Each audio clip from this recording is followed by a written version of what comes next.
Hello everyone. आज के इस वीडियो में हम लोग डिटर्मिनेंट के प्रॉपर्टीज़ की बात करेंगे और हम लोग एक्सरसाइज भी सॉल्व करेंगे। Exercise 6.1 KCC in class 12।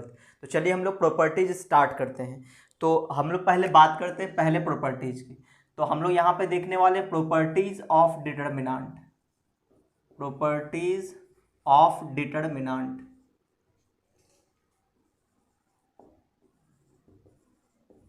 Properties of determinant. तो सबसे पहले बात कर लेते हैं पहले प्रॉपर्टीज की। देखो पहला प्रॉपर्टीज ये है कि value of determinant, value of determinant remains same when rows are changed into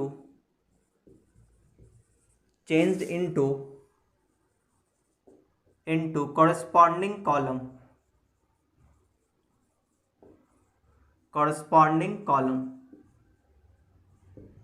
कहने का मतलब ये हुआ कि आप लोगों ने मैट्रिसेस में ट्रांसपोज मैट्रिक्स पढ़ा था, जिसमें हमने ये बताया था कि ट्रांसपोज मैट्रिक्स क्या होता है कि रो कॉलम को आपस में इंटरचेंज कर दें तो जो नया मैट्रिक्स तैयार होगा वो ट्रांसपोज ऑफ मैट्रिक्स कहलाता है। तो डिटर्मिनेंट में भी सेम है। अगर हमने डिटर्मिनेंट का रो कॉलम आपस में इंटरचेंज कर दिया तो डिटर्मिनेंट की जो वैल्यू है वो बिल्कुल सेम रहेगा। ठीक है, जैसे देख लो मैं यहाँ पे बोल दूँ कोई एक मैट्रिसेस है, उसका मैंने ट्रांसपोज लिया है ना, उसका डिटर्मिनेंट की वैल्यू निकालूँ तो ये डिटर्मिनेंट ऑफ ए के इक्वल रहेगा। यही पहला प्रॉपर्टी है। ठीक है, जैसे मान लो मैंने आपको एग्जांपल दिया क्या कि देखो ये एक डिटर्मिनेंट है ए। ठीक है, और यहाँ पे ले लेते हैं 5 6 7 2 3 1 4 1 2। ठीक है, और इसके रो कॉलम को हमने इंटरचेंज कर दिया और उसके बाद देखेंगे इसका जो वैल्यू आएगा वो क्या आएगा, सेम आएगा। ठीक है, जैसे देख लो मान लो हमने यहाँ पे ए ट्रांसपोज निकाला तो ए ट्रांसपोज क्या आएगा कि रो कॉलम इंटरचेंज करेंगे तो 5 6 7 और 2 3 1। उम्मीद है आपको ये ट्रांसपोज पता होगा, 4 1 2। ठीक है, तो इन दोनों का जो डिटर्मिनेंट का वैल्यू होगा वो बिल्कुल सेम आएगा। ठीक है, एक बार निकाल के भी देख लेते हैं। देखो कैसे निकालते हैं, तो आपको पता होगा डिटर्मिनेंट कैसे सॉल्व करते थे 3x3 का। तो किसी एक रो या किसी एक कॉलम से आप इसको सॉल्व कर सकते हो। चलो हमने फर्स्ट रो से सॉल्व करना स्टार्ट किया, तो आप साइन दे दोगे इस तरह से प्लस माइनस प्लस। ठीक है ना, तो ये आ जाए कितना 5 ब्रैकेट लोगे, इसके कॉलम को ढक देंगे, इसके रो को ढक देंगे और यहाँ इसके डिटर्मिनेंट को सॉल्व करेंगे। 3 2 जा 6 और माइनस 1 आ जाएगा, है ना, ये 1 × 1 1। फिर माइनस ये साइन लेंगे और 6 ले लेंगे। अब इसके कॉलम इसके रो को ढक देंगे तो ऊपर से नीचे मल्टीप्लाई करेंगे 4 माइनस और ये हो जाएगा 4। अच्छा, फिर हम लोग यहाँ पे ले लेंगे 7 प्लस में 7 और फिर इसके कॉलम को इसके रो को ढक देंगे, इसको सॉल्व करेंगे तो 2 माइनस 12। ठीक है, तो क्या आ जाएगा ये आ जाएगा 5, यहाँ पे 5 आएगा तो 25 आ जाएगा, माइनस ये 0 हो जाएगा और यहाँ पे माइनस होगा 2 माइनस 12 तो माइनस 10 इंटू 7 तो माइनस 70 हो जाएगा। तो 25 माइनस 70 क्या बच जाएगा 45, है ना, 45 वो भी माइनस में। सही है, तो ये आ गया इसकी वैल्यू। अगर हम लोग ए ट्रांसपोज की वैल्यू निकालें, ये तो ए की वैल्यू था, ठीक है ना, और अगर हम लोग ए ट्रांसपोज की वैल्यू निकालें तो आप यहाँ पे दोगे प्लस माइनस प्लस, इस तरह से इसको सॉल्व करेंगे तो +5 इसके कॉलम पे इसको रो को ढक देंगे तो इसको सॉल्व करेंगे 3 2 जा 6 और इसको ऊपर मल्टीप्लाई करेंगे -1। फिर -2 ले लेंगे ये वाला, फिर इसके कॉलम इसके रो को ढकेंगे तो 6 2 जा 12, फिर -7 1 जा 7, फिर प्लस का 4 ले लेंगे इसके कॉलम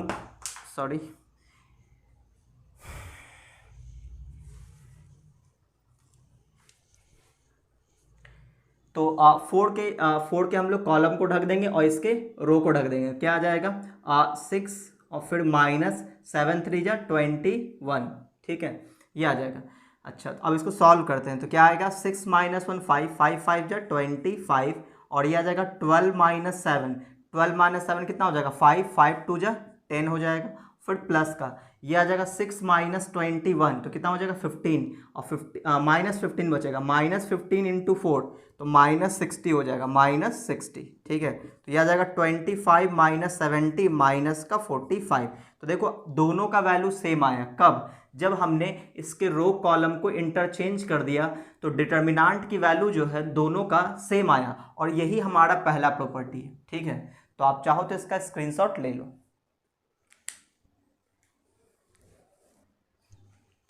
चलिए अब हम लोग बात करेंगे सेकेंड प्रॉपर्टी की।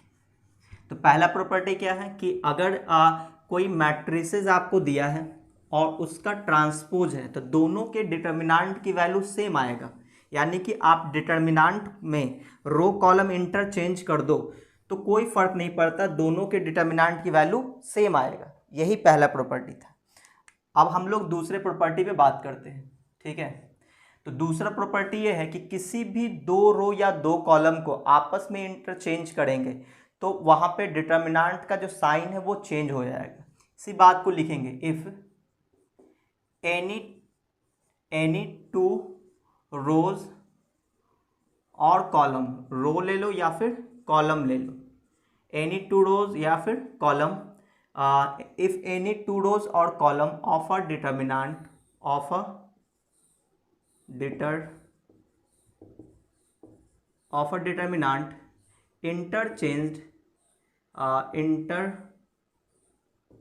interchanged then the value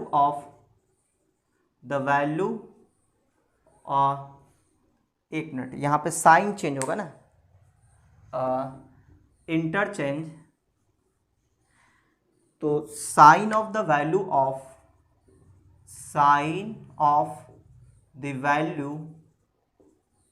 determinant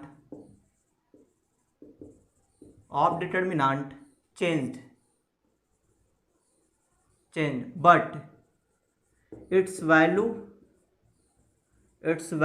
remains same। कहने का मतलब ये हुआ कि अगर हम लोग कोई भी दो कॉलम को आपस में इंटरचेंज कर दें या फिर दो रो को आपस में इंटरचेंज कर दें तो डिटर्मिनांट की जो वैल्यू है वो साइन चेंज हो जाएगा। ठीक है ना, जो अगर मान लो कि पहले डिटर्मिनांट की वैल्यू पॉजिटिव में आ रहा था तो जब हम लोग दो रो या दो कॉलम को आपस में इंटरचेंज कर देंगे तो डिटर्मिनांट की वैल्यू नेगेटिव आएगा, लेकिन वैल्यू सेम आएगा। ठीक है, जैसे देखो मान लो हमने एक एग्जाम्पल लिया, ठीक है ना, हमने एक एग्जाम्पल लिया कि ए कोई एक डिटर्मिनांट है जिसमें हमने ले लिया किस तरह से 5 6 2 1 0 3 2 1 4, इस तरह से हमने एक डिटर्मिनांट की वैल्यू लिया। ठीक है, अब यहाँ पे हम लोग कोई भी दो रो या दो कॉलम को आपस में इंटरचेंज कर देते हैं। ठीक है, देखो इसकी जो वैल्यू आएगी, पहले वैल्यू निकाल कर रख लेते हैं। ठीक है ना, बताओ इसकी वैल्यू क्या आएगी। तो वैल्यू निकालने के लिए क्या करेंगे, 3 क्रॉस 3 का प्लस माइनस प्लस, किसी भी एक रो या किसी एक कॉलम से आप इसको एक्सपैंड कर सकते हो। ठीक है, तो चलो हमने फर्स्ट रो से एक्सपैंड किया, तो यहाँ पे 5 है तो 5 लिख देंगे ब्रैकेट, इसके कॉलम इसके रो को ढक देंगे, तो क्या आएगा 0 इंटू 4 0 माइनस 1 इंटू 3 3, और फिर यहाँ पे माइनस 6 लेंगे ब्रैकेट, इसके कॉलम को ढकेंगे इसके रो को ढकेंगे, तो 1 इंटू 4 4 हो जाएगा, फिर माइनस 2 इंटू 3 6 हो जाएगा। ठीक है, अच्छा फिर प्लस में 2 ले लेंगे और इसके कॉलम को ढक देंगे, इसके रो को ढक देंगे, तो 1 इंटू 1 1 माइनस 0 हो जाएगा। ठीक है, इसको सॉल्व करो क्या आ जाएगा, माइनस 15 आएगा, और यहाँ से 4 माइनस 6 माइनस 2 और माइनस 6 तो प्लस का 12 हो जाएगा, और यहाँ पे प्लस का 2 आ जाएगा। ठीक है, तो ये हो जाएगा 12 और 2 14, 14 माइनस 15 यानी कि माइनस 1 आया। ठीक है, तो ये देखो माइनस 1 आया इसके डिटर्मिनेंट की वैल्यू। लेकिन अगर मान लो हमने एक ए डैश डिटर्मिनेंट लिया, वो ए डैश आया कैसे है, किसी भी दो रो को आपस में इंटरचेंज कर देते हैं। ऐसा करते हैं कि रो सेकंड को रो फर्स्ट में और रो फर्स्ट को रो सेकंड में इंटरचेंज कर देते हैं। ठीक है, तो यहाँ पे हमने R1 और R2 को इंटरचेंज कर दिया। आपको पता होगा मैट्रिसेस में हम लोग इस तरह से लिखते थे, है ना, R1 R2 को इंटरचेंज किया तो क्या लिखेंगे, तो यहाँ पे लिख सकते हैं क्या 1 0 3 1 0 3, और ये हो जाएगा 5 6 2 और 2 1 4 2 1 4। ठीक है, तो क्या किया हमने, दो रो को आपस में इंटरचेंज कर दिया, तो इसके डिटर्मिनेंट की जो वैल्यू आएगा वो 1 ही आएगा, लेकिन ये माइनस में आया है तो वो प्लस में आएगा, साइन चेंज हो जाएगा। ठीक है, देखो कैसे, चलो इसको एक्सपैंड करते हैं। तो ये प्लस माइनस प्लस, ठीक है, तो यहाँ पे ले लेंगे क्या कि 1, ये वाला 1, इसके कॉलम इसके रो को ढकेंगे तो 6 4 जा 24 माइनस 1 2 जा 2, फिर 0 है तो माइनस में 0 कुछ भी रखेंगे 0 ही आएगा। ठीक है ना, कोई मतलब है नहीं इसका। इस पे आते हैं 3, और इसके कॉलम के इसके रो को ढकेंगे तो क्या आ जाएगा 5 × 1 तो 5 माइनस 6 2 जा 12, है ना, तो ये हो गया। अब इसको सॉल्व करते हैं, 24 माइनस 2 तो ये 22 आएगा, इसका तो 0 हो गया। यहाँ पे क्या आएगा -7, -7 × 3 तो -7 × 3 क्या हो जाएगा 21, -7 × 3 तो माइनस में 21 आ जाएगा, तो 22 - 21 1 आया। तो आप देखो वैल्यू सेम आया है, वैल्यू सेम आया है, लेकिन साइन क्या है, अपोजिट है ना, साइन चेंज हो गया, ये माइनस है तो ये प्लस में, अगर ये प्लस में होता तो ये माइनस में आता। ठीक है, तो ये आपको ध्यान में रखना है, सही है। तो आप चाहो तो इसका स्क्रीनशॉट ले सकते हो।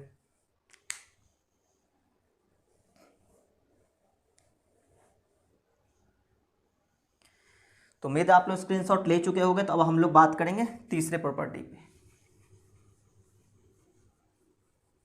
तो ये दूसरा प्रॉपर्टी था कि किसी भी दो रो या दो कॉलम को आपस में इंटरचेंज करेंगे तो डिटर्मिनेंट का जो वैल्यू होगा उसके साइन में चेंजिंग आएगा, वैल्यू सेम रहेगा। अब तीसरे प्रॉपर्टी पे आते हैं।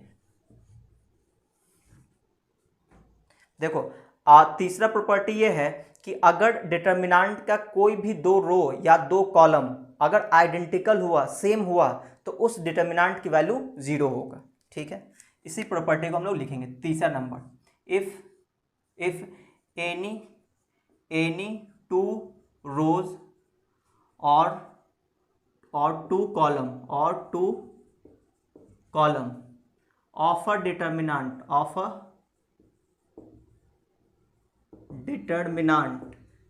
are identical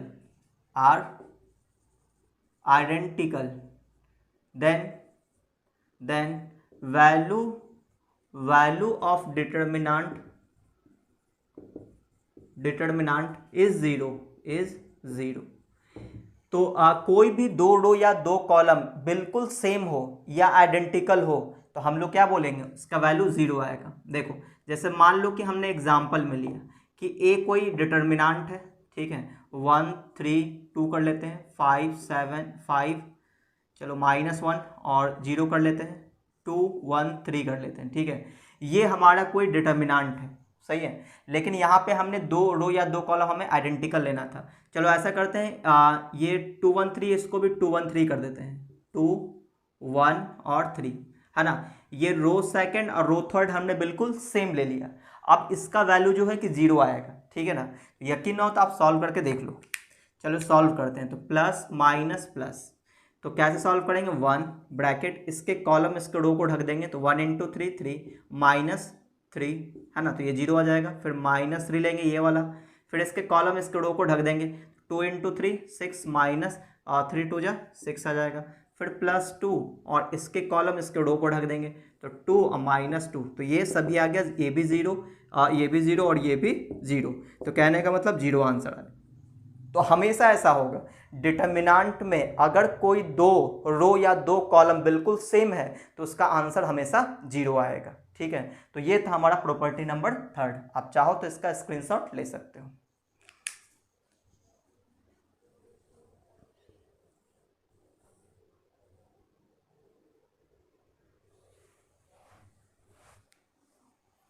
चलो अब हम लोग अगले प्रॉपर्टी पे बात करते हैं, प्रॉपर्टी नंबर 4 पे।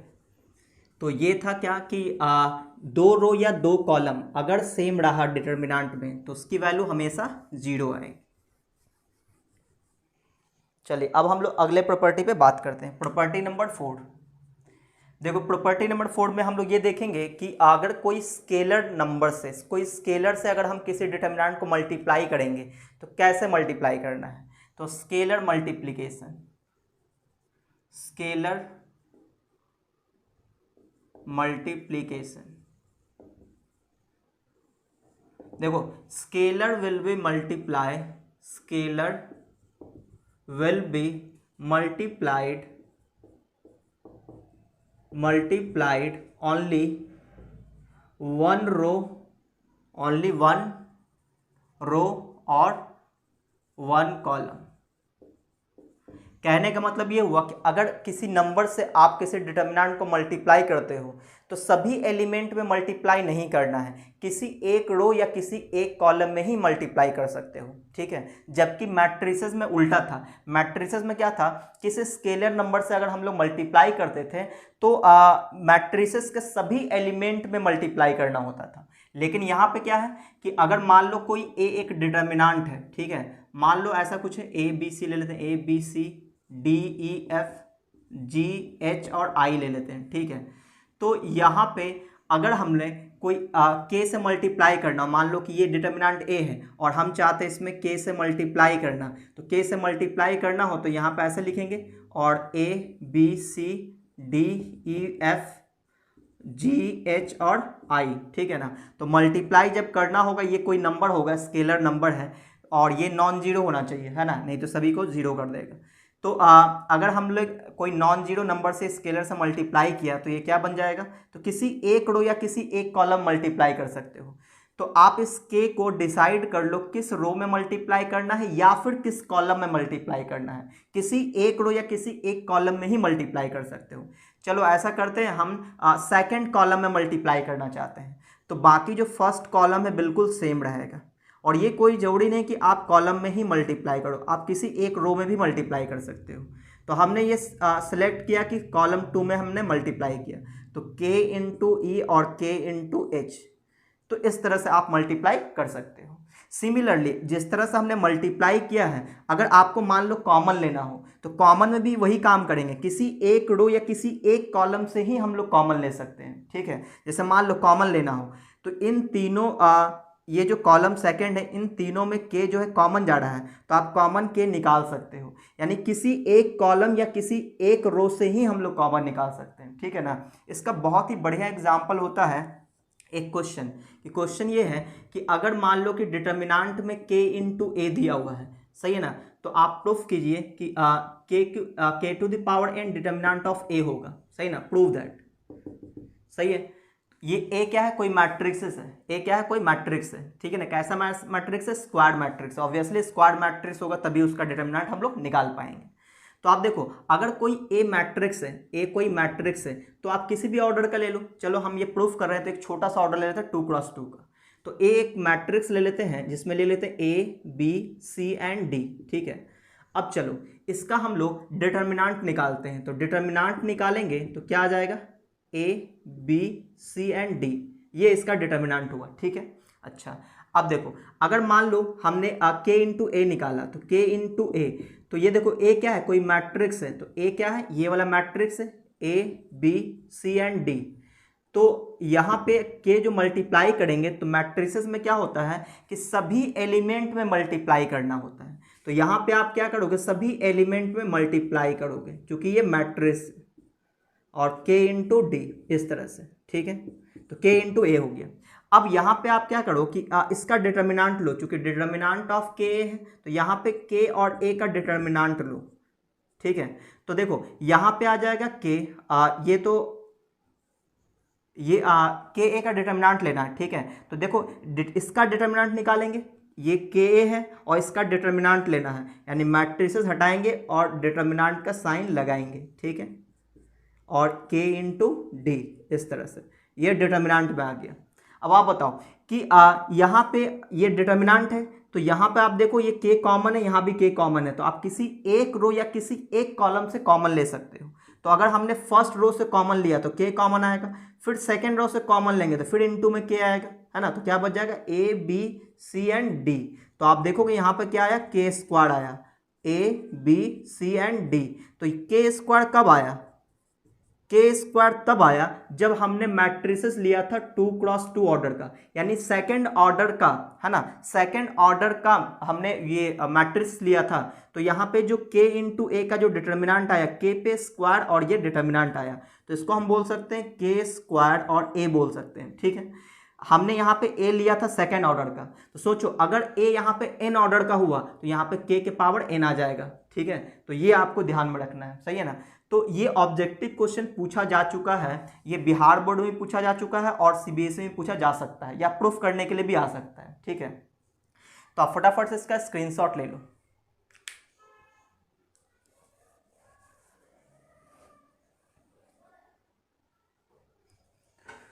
तो अब हम लोग अगले प्रॉपर्टी पे बात करते हैं।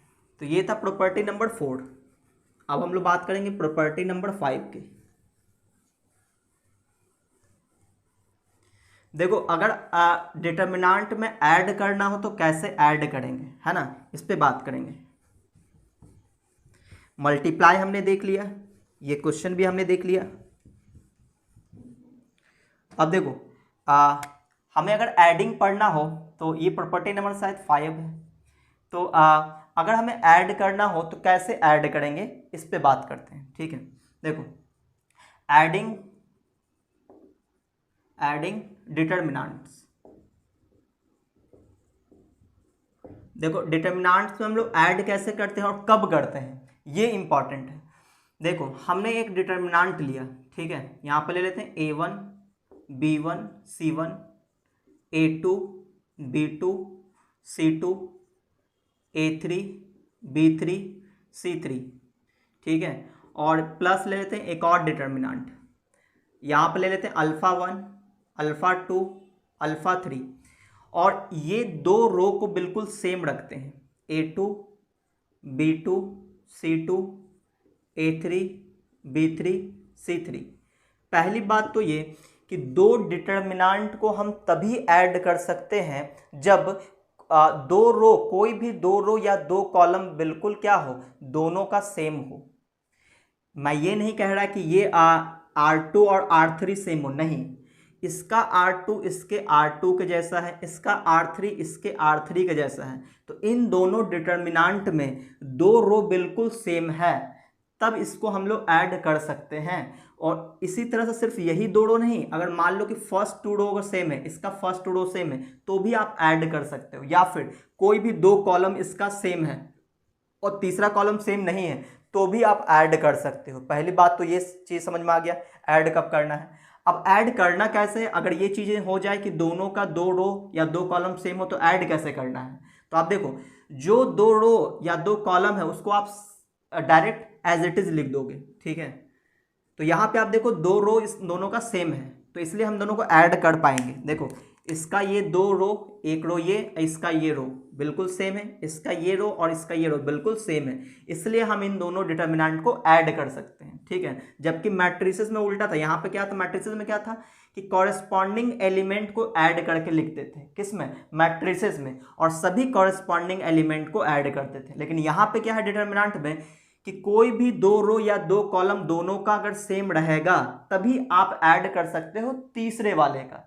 तो देखो इन दोनों रो बिल्कुल सेम है, तो तीसरा रो जो है कि वो ऐड हो जाएगा, जैसे कि हम लोग मैट्रिसेस में ऐड करते थे कि A1 प्लस α1, क्या लिखेंगे, A1 प्लस α1, ठीक है। अच्छा अगला बोलो B1 प्लस α2, तो B1 प्लस α2, फिर C1 प्लस α3, C1 प्लस α3, बाकी कॉपी कर दोगे आप, A2 B2 C2, फिर A3 B3 और C3, ठीक है। इस तरह से हम लोग ऐड कर सकते हैं, सही है। तो यहाँ पे क्या सीखने को मिला कि दो डिटर्मिनेंट को ऐड हम लोग तभी कर सकते हैं जब उसका दो रो या दो कॉलम दोनों का बिल्कुल सेम हो, ठीक है। अब देखो इसका उल्टा भी आपको याद होना चाहिए कि इन दोनों को ऐड करके ये लिखें, तो अगर इस फॉर्म में रहा तो इसको हम ये भी लिख सकते हैं, ठीक है ना। तो उसको हम लोग स्प्लिटिंग बोलते हैं कि उसको स्प्लिटिंग कैसे कर सकते हैं। तो स्प्लिटिंग यानी कि तोड़ेंगे हम लोग इसको, अभी हम लोग जोड़े हैं, स्प्लिटिंग ऑफ डिटर्मिनेंट, ठीक है। देखो मान लो ये रहा कि यही यहाँ पे आपको लिखा हुआ A1 प्लस α1, फिर A2 प्लस α2, फिर A3 प्लस α3, और यहाँ पे लिखा है A2 B2 और C2, यहाँ पे A3 B3 और C3, ठीक है। तो इसको हम लोग क्या लिख सकते हैं, तो देखो इसको इस तरह से लिखना है। देखो दो रो बिल्कुल सेम है इसका, ठीक है, अगर सेम ना भी रहे, अगर इस फॉर्म में लिखा हो तो आप इसको तोड़ सकते हो। कैसे? इस तरह से A1 A2 A3 लिखेंगे यहाँ पे, A1 A2 A3, फिर इसका A2 B2 B3, A2 sorry यहाँ पे A2 नहीं होगा, B1 होगा, है ना। यहाँ पे B1 प्लस अल्फा 2 है और यहाँ पे C1 है, ये बिल्कुल मैंने कॉपी कर लिया था, ठीक है।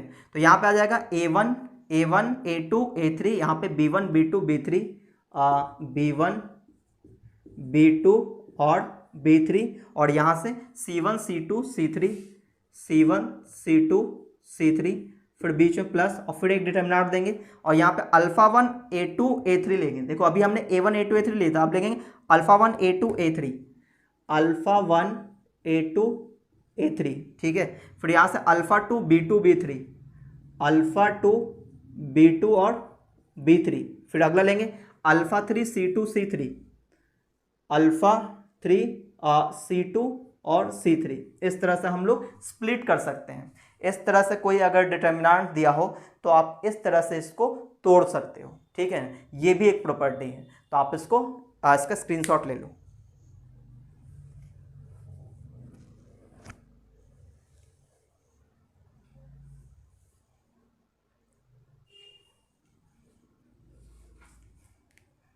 अब देखो अगले प्रॉपर्टी की बात करते हैं। देखो एक प्रॉपर्टी और ही बहुत ही छोटा सा, जैसे मान लो कि आपके सामने इस तरह से डिटर्मिनेंट में दो डिटर्मिनेंट आपको मल्टीप्लाई करके दिया हो इस तरह से, ठीक है।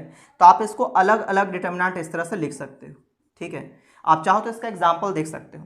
जैसे मान लो एक छोटा सा एग्जाम्पल ले लेते हैं, ए डिटर्मिनेंट ले लेते हैं, ठीक है ना, 2 3 5 6, और एक बी ले लेते हैं, इसमें ले लेते हैं 1 2 3 4, ठीक है। अब एक ए बी भी निकालना पड़ेगा, है ना। तो ए इंटू बी, तो डिटर्मिनेंट में ए और ए बी कैसे निकालेंगे? तो उसी तरह से निकालते हैं जिस तरह से मैट्रिसेस में हम लोग मल्टीप्लाई करते थे दो मैट्रिक्स को, उसी तरह से हम लोग डिटर्मिनेंट को भी उसी तरह से मल्टीप्लाई करते हैं। तो बोलो ए का क्या है 2 3 और 5 6 है, और बी है 1 2 3 4। तो जिस तरह से आप मैट्रिक्स में मल्टीप्लाई करते तो उसी तरह से डिटर्मिनेंट में आप मल्टीप्लाई कर सकते हो। तो बताओ मल्टीप्लाई करके क्या आएगा? तो 2 इंटू 1 2, 2 प्लस 9, है ना। तो 2 प्लस 9 कितना हो जाएगा? 11 हो जाएगा। 2 प्लस 9 11 हो जाएगा। फिर 2 2 जा 4, और 4 प्लस 4 3 जा 12, तो 12 प्लस 4 कितना हो जाएगा? 12 प्लस 4 16 हो जाएगा, ठीक है। फिर 5 इंटू 1, तो 5 5 प्लस 6 3 जा 18, तो 18 प्लस 5 23 हो जाएगा, ठीक है। फिर अगला देखो 5 2 जा 10, और 10 और 6 4 जा 24, तो 24 अब प्लस 10 कितना हो जाएगा? 34 हो जाएगा, 34 ये आ गया। अब इन तीनों का वैल्यू निकाल के देखो। जैसे मान लो कि अगर हम लोग डिटर्मिनेंट ऑफ ए की वैल्यू निकालें तो कितना आएगा? तो ये आ जाएगा 6 2 जा 12, और 5 3 जा 15, तो कितना आएगा? -3 आएगा, है ना। तो डिटर्मिनेंट ऑफ ए, चलो ये डिटर्मिनेंट ऑफ ए आ गया। अगला देखते हैं बी नंबर। बी देखो यहाँ पे सॉल्व करो, कितना आ जाएगा? 4 -6, तो कितना आ जाएगा? -2, ठीक है। इस पे आते हैं, यहाँ पे अगर हम लोग इसका डिटर्मिनेंट की वैल्यू निकालें तो कितना निकालेंगे? 34 इंटू 11, तो 34 को 11 से मल्टीप्लाई करो, कितना आ जाएगा? 4 374 माइनस 23 इंटू 16, तो 23 इंटू 16, बाकी एक 6 दूनी 12 एक 13 आ जाएगा, और 3 एकम 3 और 2 एकम 2, यानी 8 और 3 3 6 2 1 3, है ना। तो 368 आ जाएगा, सही है ना। 74 माइनस 68 कितना बचेगा? 6 आ जाएगा, है ना।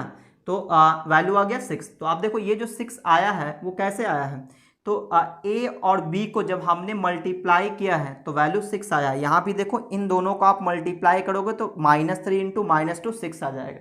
इसलिए डिटर्मिनेंट ऑफ ए बी को हम लोग अलग अलग डिटर्मिनेंट ए बी लिख सकते हैं, ठीक है। तो उम्मीद आपको ये समझ में आया होगा, तो आप इसका स्क्रीनशॉट ले सकते हो।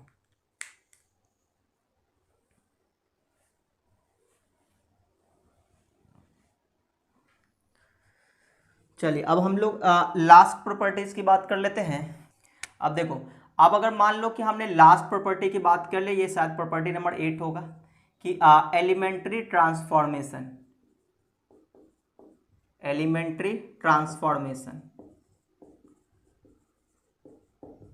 यानी कि अगर हम लोग डिटर्मिनांट में एलिमेंट्री ट्रांसफॉर्मेशन लगाते हैं तो डिटर्मिनांट की वैल्यू चेंज नहीं होता है, बिल्कुल सेम रहेगा वैल्यू, ठीक है ना।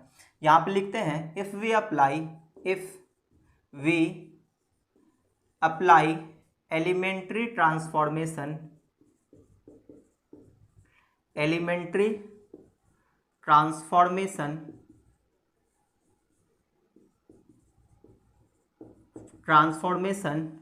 if we apply elementary transformation to a determinant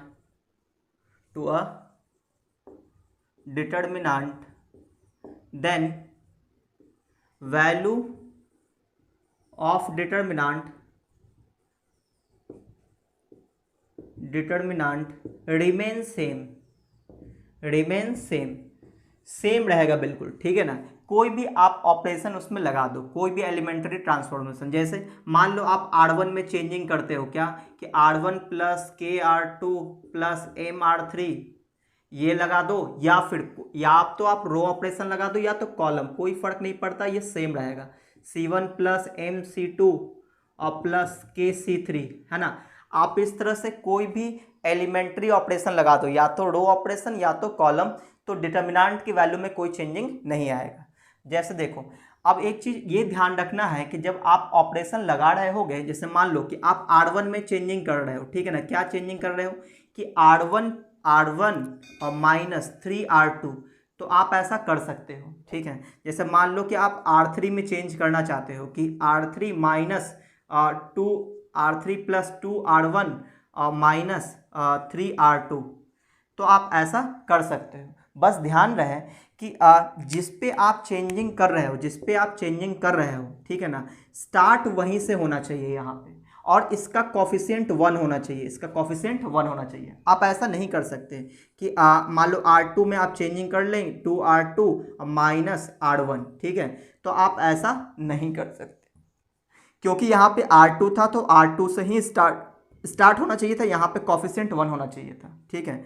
जैसे मान लो कि आप R3 को लिखते हो क्या कि R2 माइनस R1, तो ये आप ये भी नहीं कर सकते, क्योंकि R3 है तो R3 से आपको स्टार्ट करना है। तो ये सब चीज़ें आपको ध्यान में रखना है। सेम चीज़ें जो मैंने आपके रो के लिए बताया, सेम चीज़ें कॉलम के लिए भी अप्लाई होगा, ठीक है। तो उम्मीद आप ये समझ गए होंगे। तो यहाँ पे हम लोग ये जो प्रॉपर्टी ऑफ डिटर्मिनेंट क्यों पढ़ते हैं, प्रॉपर्टीज़ हम लोग इसलिए पढ़ते हैं क्योंकि डिटर्मिनेंट को जब सॉल्व करना हो तो प्रॉपर्टीज़ का यूज करके बहुत आसानी से सॉल्व कर पाएंगे। कुछ डिटर्मिनेंट ऐसे होंगे जिसका हम लोग डायरेक्टली अगर एक्सपैंड करना चाहें तो एकदम नामुमकिन जैसा होगा, तो वहाँ पे हम लोग प्रॉपर्टी का अप्लाई करेंगे और बहुत ही आसानी से सॉल्व कर सकते हैं, ठीक है। चलिए आइए हम लोग क्वेश्चंस देखते हैं।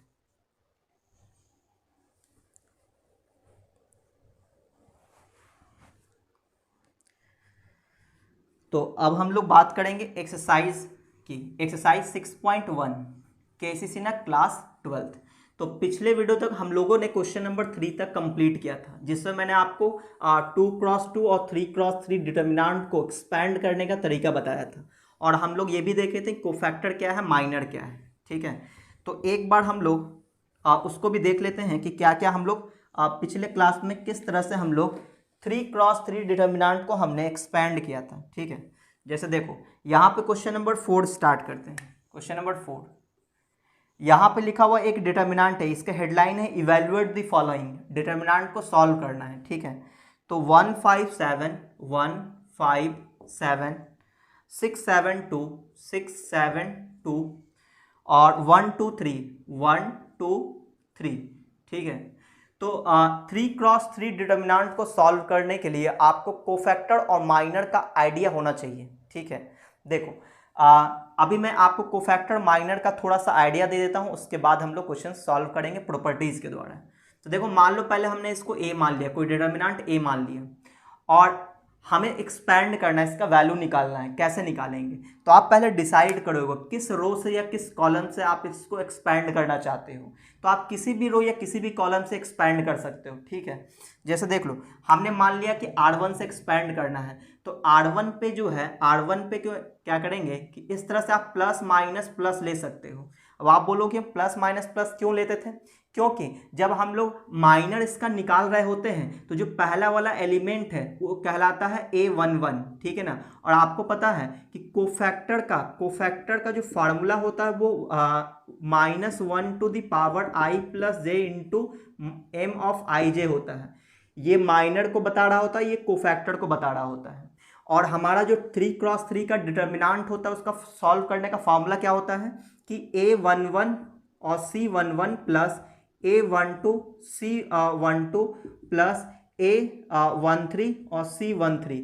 याद कहने का मतलब यहाँ पे A1 A2 A3 हमने फर्स्ट रो के एलिमेंट को लिया है, तो उसी एलिमेंट के कोफैक्टर से मल्टीप्लाई करके फिर ऐड करते हैं, ठीक है। तो ये 3x3 डिटर्मिनेंट को सॉल्व करके दे देता है, ठीक है। ये मैंने बताया था। तो यहाँ पे ये जो कोफैक्टर जो है बिल्कुल माइनर के जैसा होता है, बस उसमें क्या है, माइनर के जैसा होता है, बस उसमें साइन लगना होता है माइनस या प्लस का। ये डिसाइड कौन करता है, आई और जे का सम। तो अगर आई और जे का जो सम है वो ऑड हुआ तो -1 के पावर ऑड आ जाएगा तो माइनस आ जाएगा, ठीक है। तो यहाँ पे A11 क्या है, 1 + 1 2, तो इवन आ गया। तो यहाँ पे ये जो है किसके बराबर हो जाएगा, तो यहाँ पे 1 हो जाएगा इंटू m(11) के बराबर हो जाएगा। तो A11 का जो माइनर होगा, A11 का जो कोफैक्टर होगा, जो उसका माइनर होगा, बिल्कुल सेम होगा। अगर हम लोग A12 निकालें तो A12 का जो कोफैक्टर होगा वो क्या निकलेगा, तो यहाँ पे -1 के पावर क्या लिखेंगे, 1 + 2 यानी 3 हो जाएगा। तो यहाँ पे माइनस आ जाएगा और m(1 2) कहला जाएगा। तो ये इसका कोफैक्टर हुआ A12 का। तो जो कोफैक्टर हुआ वो माइनर के साथ माइनस मल्टीप्लाई होकर के आ रहा है, ठीक है ना। और A13 हम लोग निकालें तो कैसे निकालते थे, 1 + 3 4, तो यहाँ पे प्लस आ जाएगा, तो m(13) के बराबर आता था। तो कोफैक्टर जो है वो माइनर के जैसा ही होता है, बस उसमें साइन लग जाता है प्लस या माइनस का। तो इसी फार्मूले में अगर हम लोग C11 की जगह M11 रख दें तो A11 और M11 आ जाएगा। फिर प्लस है तो प्लस का साइन देंगे, A12 को A12 लिखेंगे, C12 को -M12 लिख सकते हैं। तो यहाँ प्लस की जगह माइनस आ जाएगा और M12 आ जाएगा।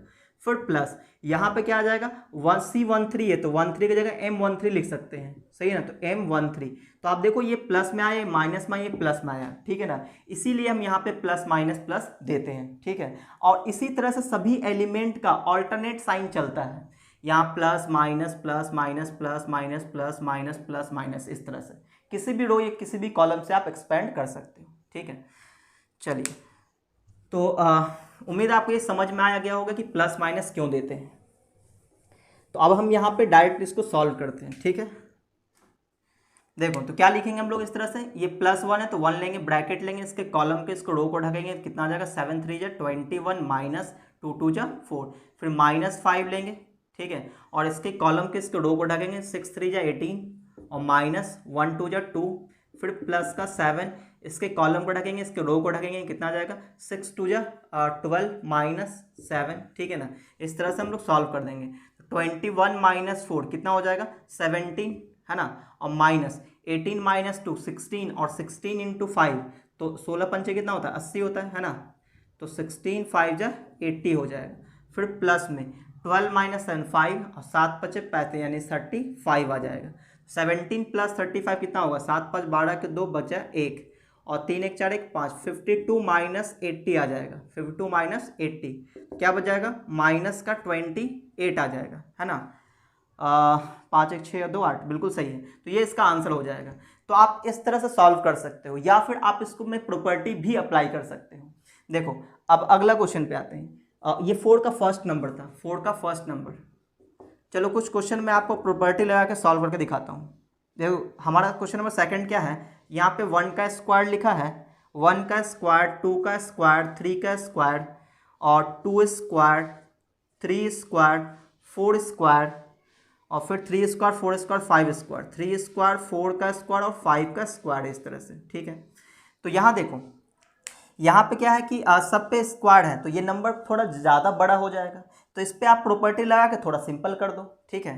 तो प्रॉपर्टी आप इस तरह से लगा सकते हो। चलो इसको हमने ए डिटर्मिनेंट मान लिया, इसमें क्या प्रॉपर्टी लगा दिया जाए कि थोड़ा नंबर आसान हो जाए, ठीक है। तो हमने क्या सोचा कि ऐसा करते हैं कि यहाँ पे ये जो हमारा ये R1 है, R2 R3 है, या तो R1 - R2 R2 - R3 कर देते हैं, थोड़ा सिंपल हो जाएगा, ठीक है। तो ऐसा करते हैं, इसमें R1 को लिखते हैं R1 माइनस R2, ठीक है ना, और इसी में एक साथ और चेंज कर देते हैं, R2 को लिखते हैं R2 माइनस R3 कर लेते हैं, ठीक है। चलो देखते हैं, तो ये आ जाए कितना, देखो R1 माइनस R2 करेंगे तो 1 का स्क्वायर माइनस 2 का स्क्वायर, तो देखो 1 का स्क्वायर माइनस 2 का स्क्वायर करेंगे तो 1 माइनस 2 और 1 प्लस 2 लिखेंगे, क्योंकि ए स्क्वायर माइनस बी स्क्वायर ए प्लस बी ए माइनस बी होता है, ठीक है। तो ऐसा लिख सकते हैं, तो यहाँ से आ जाएगा -1 और यहाँ से 3, तो यहाँ पे क्या बचेगा -3 बचेगा, क्योंकि R1 में चेंजिंग कर रहे हैं। फिर R1 में चेंजिंग किया, R1 माइनस R2, तो R1 ये भी है, तो 2 का स्क्वायर माइनस 3 का स्क्वायर, तो 2 और 3 5 यानी कि -5 आ जाएगा, ठीक है। और 3 का स्क्वायर -4 का स्क्वायर, 3 माइनस 4 -1 और 3 प्लस 4 7, माइनस का 7 आ जाएगा, ठीक है। अच्छा, अब इसमें करते हैं, तो ये देखो R2 में चेंजिंग करना है, R2 माइनस R3, तो R2 माइनस R3 करेंगे तो 2 का स्क्वायर 3 का स्क्वायर, ठीक है ना, तो क्या बच जाएगा 2 माइनस 3 -1 2 प्लस 3 यानी कि -5 आ जाएगा, -5, सही है। अच्छा, इस पे आते हैं, 3 का स्क्वायर 4 का स्क्वायर है, तो देखो 3 माइनस 4 -1 3 प्लस 4 7, तो माइनस का 7 आ जाएगा। इसमें 5 माइनस का 9 आ जाएगा, आप देख लेना। बाकी इसमें तो कोई चेंजिंग हुआ नहीं, तो इसको हम लोग एज इट इज़ रख देते हैं, तो ये आ जाएगा 3 का स्क्वायर 4 का स्क्वायर और 5 का स्क्वायर, ठीक है, इस तरह से। तो पहले कंपैरिजन में ये थोड़ा सिंपल हो गया है ना, इसको थोड़ा और सिंपल कर लेते हैं। देखो यहाँ पे ये जो रो 1 है इसमें सभी में माइनस है, फिर रो 2 उसमें भी माइनस है, तो एक ही रो में से सब में से माइनस कॉमन ले लेते हैं, तो सब प्लस हो जाएगा। फिर सेकंड में से माइनस कॉमन लेंगे, तो माइनस 2 बार कॉमन लेंगे, इसके लिए तो बाहर प्लस हो जाएगा, तो दोनों का जो रो है वो पॉजिटिव में हो जाएगा। थोड़ा और सिंपल हो गया, 9 और ये 3 का स्क्वायर 4 का स्क्वायर और 5 का स्क्वायर। अब ऐसा करते हैं, अब एक्सपैंड कर देते हैं, ठीक है ना। अब इतना तो हम लोग झेल ही सकते हैं, तो आप किसी एक रो या किसी एक कॉलम के थ्रू आप इसको एक्सपैंड कर सकते हो, ठीक है। तो बोलो किससे कर लिया जाए, ऐसा करते हैं कि थर्ड वाले रो से इसको एक्सपैंड करते हैं, ठीक है, आसान नहीं रहेगा। तो ये प्लस माइनस प्लस हो जाएगा, तो 3 का स्क्वायर आगे लिख देंगे, ठीक है ना। अब इसके कॉलम को ढक देंगे, इसके रो को ढक देंगे, ऊपर से नीचे 9 × 5 = 45, फिर माइनस 7 × 7 = 49, फिर बीच में माइनस 4 का स्क्वायर, तो यहाँ पे 4 का स्क्वायर, ब्रैकेट लेंगे, इसके कॉलम को ढकेंगे, इसके रो को ढकेंगे, 3 × 9 = 27, फिर माइनस और 5 × 7 = 35, फिर ब्रैकेट क्लोज, और फिर यहाँ पे लेंगे प्लस 5 का स्क्वायर, और यहाँ पे इसके कॉलम को ढकेंगे, इसके रो को ढकेंगे, 3 × 7 = 21, माइनस, और ये 5 × 5 = 25, और इसको सॉल्व करेंगे तो क्या आ जाएगा, ये 9 ब्रैकेट में 45 माइनस 49, माइनस का 4 आ जाएगा, है ना। और यहाँ पे -4 का स्क्वायर कितना होता है, 4 का स्क्वायर 16, और 27 माइनस 35 कितना बचेगा, तो 3 और माइनस का 8 बच जाएगा, तो यहाँ पे आ जाएगा अब माइनस में 8, ठीक है ना। अब अगले पे आते हैं, प्लस, ये 5 × 5 = 25 हो जाएगा, 21 माइनस 25, तो माइनस का 4 आ जाएगा, ठीक है। अच्छा, अब इसको और सॉल्व करते हैं, यहाँ पे लिख देता हूँ, ठीक है।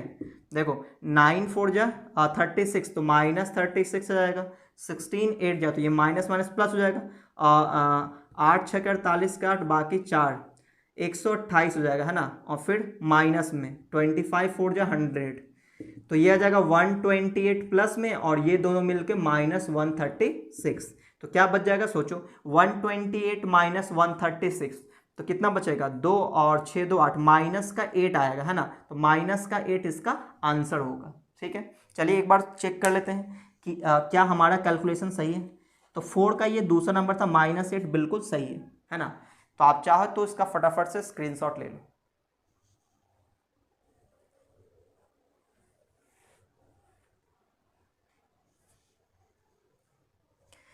तो अब हम लोग अगले क्वेश्चन में बात करते हैं, यानी कि प्रॉपर्टीज हम लोग किस लिए लगाते हैं कि थोड़ा आसान हो जाए, डिटर्मिनेंट को सॉल्व करना थोड़ा आसान हो जाए।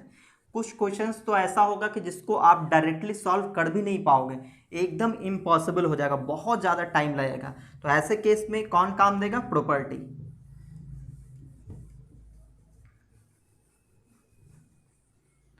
चलिए अब हम लोग अगले क्वेश्चन में बात करते हैं, क्वेश्चन नंबर 4 का थर्ड नंबर।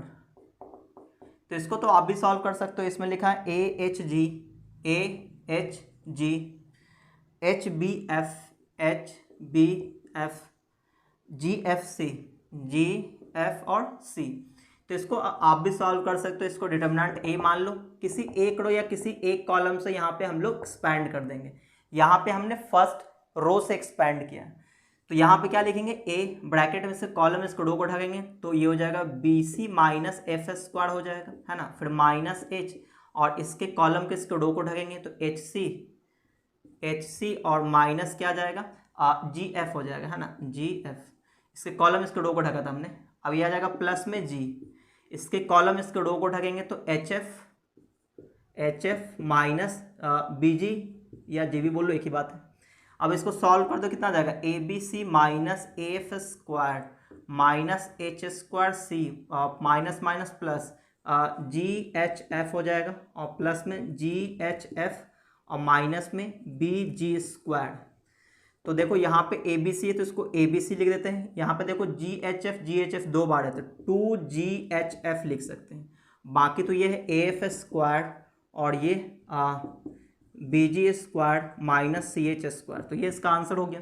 इसमें कोई प्रॉपर्टी लगाते तो भी इतना ही रहता है ना, कोई ज़्यादा आसान नहीं होता।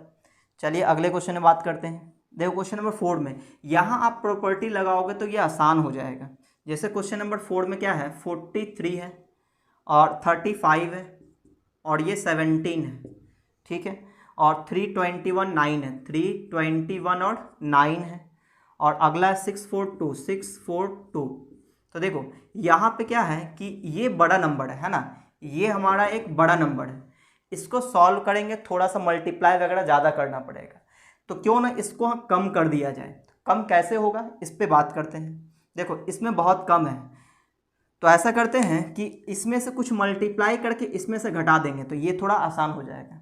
तो देखो 6 में अगर हमने 7 से मल्टीप्लाई कर दिया तो 42 हो जाएगा, और 43 माइनस 42 1 आ जाएगा, जो कि ये आसान हो जाएगा। यहाँ पे 7 से मल्टीप्लाई किया तो यहाँ भी 7 से मल्टीप्लाई करेंगे तो 7 4 या 28, तो 35 माइनस 28 करेंगे तो माइनस प्लस 7 आ जाएगा, तो भी थोड़ा आसान हो जाएगा। 7 थोड़ा आसान है। यहाँ भी 7 से मल्टीप्लाई करेंगे 14, और 17 माइनस 14 3 आ जाएगा। यानी कि आसान हो सकता है कब, जब हम लोग कॉलम 1 को चेंज करना चाहें, है ना। कॉलम 1 को हम चेंज करना चाहते हैं कि कॉलम 1 माइनस किसने से मल्टीप्लाई किया था, 7 इंटू कॉलम 3, ठीक है ना, इस तरह से। तो बताओ कॉलम 1 में चेंजिंग होगा, इसका मतलब column 2 column 3 as it is रहेगा, तो कॉलम 2 एज इट इज़ रहेगा, है ना, कॉलम 3 भी एज इट इज़ रहेगा, ठीक है। अच्छा, आप कॉलम 1 में चेंजिंग करना चाहते हैं क्या, कि C1 माइनस 7 C3, तो 7 से मल्टीप्लाई करो तो 43 माइनस 42, तो ये 1 हो जाएगा। 7 से मल्टीप्लाई 28, 35 माइनस 28 तो 7 हो जाएगा, है ना। अब ये आ जाएगा कितना, 17 माइनस 7 टू 14, तो 3 हो जाएगा। ये आ गया। अब ऐसा करते हैं, अब एक्सपेंड करते हैं। अब ये तो ये सिंपल है। हाँ, एक चीज़ और कर सकते हो आप, ऐसा करो कॉमन निकाल के इसको और सिंपल कर लो। देखो ये जो कॉलम 2 है इसमें 3 कॉमन जा रहा है, 3 यहाँ भी, 3 यहाँ भी, 3 यहाँ से मिलेगा, तो 3 बाहर कॉमन ले लेंगे, सही ना। और देखो इसमें से 2 कॉमन जा रहा है, ठीक है, तो इसमें से 2 भी कॉमन ले लेंगे। तो बताओ यहाँ पे 173 ऐसे ही रहेगा, 173, और यहाँ से 3 कॉमन लिए थे तो 1 7 3 जा 21 और 3 3 जा 9, यहाँ से 2 कॉमन लिए थे, 3 2 जा 6, 2 2 जा 4, 2 1 जा 2, ठीक है ना। ये आ गया। अब देखो कितना सिंपल है। तो आप चाहो तो डायरेक्टली इसको एक्सपेंड कर दो, है ना, सिंपल हो जाएगा। तो इसको ये हो जाएगा 3 2 जा 6। अब आपको इसको एक्सपेंड करना तो बहुत ही आसान है, ठीक है। तो यहाँ प्लस माइनस प्लस कर लो, उसके बाद इसको एक्सपेंड कर दो, ठीक है। देखो कैसे एक्सपेंड करेंगे, तो 1 यहाँ पर लिखेंगे ब्रैकेट में, इसके कॉलम इसके रो को ढकेंगे तो 7 माइनस 6 हो जाएगा ये, फिर माइनस 1 लेंगे, फिर इसके कॉलम इसके रो को ढकेंगे तो 7 माइनस 6 हो जाएगा, 7 माइनस 6, फिर प्लस का 3 ले लेंगे, और फिर ये कॉलम इसके रो को ढकेंगे, 7 3 या 21, 7 3 या 21, 21 माइनस 21, तो ये तो 0 दे देगा, है ना। तो यहाँ जाएगा 6, यहाँ से आ जाएगा कितना 1, और यहाँ से आ जाएगा -1 और प्लस ये हो गया 3, ये तो 0 हो गया, है ना। और जो ये बच रहा है ये भी क्या दे रहा है, ये भी, अच्छा ये 1, हाँ सही है, तो ये कट जाएगा, तो ये भी क्या दे देगा, आंसर 0 दे देगा, है ना। 6 इंटू 0 0, तो इसका 0 आंसर आ रहा है। हो सकता है इसका सेम चीज़ें मैच कर रहा होगा, हाँ बिल्कुल। देखो 173 173, दो कॉलम इसका आइडेंटिकल था, तो हमें यहीं पे 0 बोल देना चाहिए था, ठीक है ना। देखो सॉल्व करने के बाद भी 0 आया है, तो इसका 2 कॉलम बिल्कुल सेम था, और हमने प्रॉपर्टी पढ़ा हुआ है कि अगर किसी डिटर्मिनांट का 2 कॉलम या 2 रो बिल्कुल आइडेंटिकल हो जाए, सेम हो जाए, तो उसका वैल्यू 0 आएगा। और देखो आया भी है, ठीक है। तो आप यहाँ पे डायरेक्ट लिख सकते थे इसका वैल्यू क्या होगा, 0 होगा। कैसे, बगल में आप लिख देते हैं कि 2 column C1 is equal to C2, ठीक है। तो ये आसान हो जाता। अब देखो अगले क्वेश्चन पे आते हैं। तो देखो प्रॉपर्टीज अगर आप लगाते तो ये आपको एक्सपैंड नहीं करना पड़ता है ना, डायरेक्टली आप बोल सकते हैं इसका आंसर 0 है। तो ये होता है प्रॉपर्टी का फायदा। चलिए अगले क्वेश्चन में बात करते हैं।